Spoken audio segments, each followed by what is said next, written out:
By the time I am done with your forecast, I'm praying that power play is over and we are still standing with our same score. We'll see how this goes. Although I'll take a win for the Firebirds, obviously. We're all waiting with bated breath.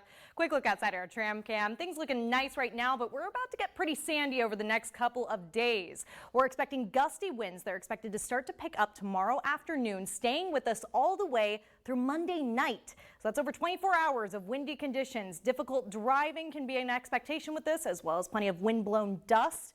And that means reduced visibility as well as reduced air quality. So let's dive right in first with your wind advisory. This from the National Weather Service, basically just reaffirming this first alert weather alert. Again, same timing, starts tomorrow at 2 p.m., stays with us all the way through Monday at 11 p.m. Now during this time, I'm expecting gusty winds to be right around 60 miles per hour for your peak wind gusts, mostly for spots through the San Gorgonio Pass and then right along the I-10 corridor. That's where winds tend to be the strongest. Let's go ahead and track those out for you hour by hour. Breezy evening for us tonight. Nothing too significant, nothing you're not used to.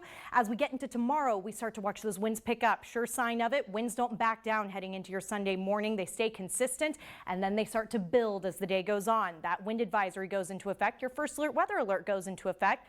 Winds stay widespread. They get stronger as we head into the later evening hours. Again, really not backing off too much your Monday morning and then continuing to build out as we get into the evening hours as well. A quick look at your current air quality. We're starting to see some spots off to the west dropping in air quality. We do have a wind-blown dust advisory in effect from the South Coast Air Quality Management District during that same first alert weather alert. So wind sticking with us. The byproduct, much cooler temperatures down to the low 90s by Monday.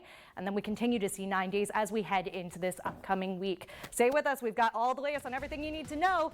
Calder Cup Finals underway. You're watching News Channel 3, the Desert's news leader.